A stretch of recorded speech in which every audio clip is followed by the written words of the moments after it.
Sahabat ulasan, sepanjang April hingga Mei 2025, Imigrasi dan juga Direktorat Intelkam Kepri telah menangkap sebanyak 23 WNA di Batam.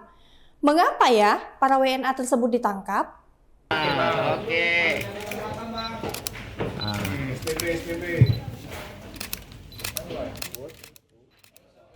23 warga negara asing ini ditangkap petugas kantor imigrasi kelas 1 khusus TPI Batam bersama Direktorat Intelkam Polda Kepri karena melanggar izin tinggal di Indonesia. Kepala Kantor Imigrasi Batam, Hajar Aswad menyebutkan, seluruh WNA tersebut saat ini berada di rumah detensi Imigrasi Batam untuk menjalani pemeriksaan lanjutan sebelum proses pemulangan.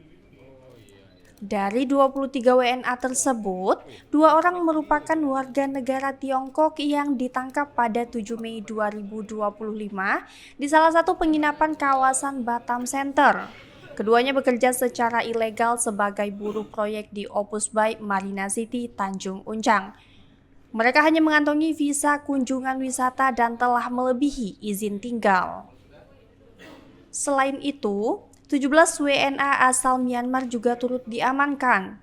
10 orang diantaranya melebihi izin tinggal, sementara 6 lainnya masih berada dalam masa izin tinggal. Namun, 1 orang berinisial TS yang berstatus pencari suaka diduga menjadi koordinator yang menyediakan akomodasi dan transportasi, serta memperoleh keuntungan dari aktivitas tersebut. Pak, sebelah sini, Pak. Kemudian Imigrasi Batam juga menangkap seorang warga negara Kanada berinisial DJM. Ia dilaporkan karena meresahkan lingkungan sekitar OS Hotel Batam Kota dengan mengganggu lalu lintas dan merusak lapak pedagang kaki lima. Dalam operasi ini, petugas juga menangkap 3 warga negara Bangladesh karena masuk ke wilayah Indonesia tanpa melalui tempat pemeriksaan imigrasi resmi. Operasi ini sebagai langkah penertiban dan merupakan bagian dari pendekatan preventif dan edukatif guna menjaga stabilitas serta mendukung iklim investasi di Batam.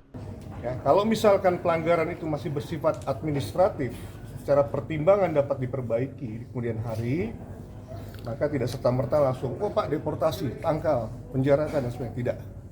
Ya, kami juga untuk di Batam khususnya kami akan tetap mengedukasi rekan-rekan PMA, stakeholder yang ada di sini kaitannya mempekerjakan orang asing, dan kami juga tetap menjaga iklim investasi yang ada di Batam. Ya, tapi kalau misalkan memang dirasa seperti tadi lah sudah overstay 169 hari, sudah overstay 51 hari dan sebagainya, berarti sudah nggak ada manfaatnya di sini.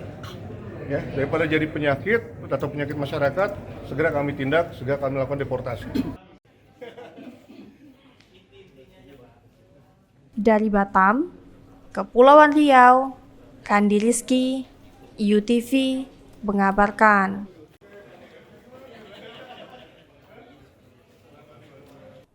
Waduh, ternyata para WNA tersebut ditangkap karena masalah izin tinggal yang sudah kadaluarsa hingga pekerja ilegal. Semangat untuk pihak kepolisian dan imigrasi, kejar terus WNA nakal yang tidak mengikuti peraturan.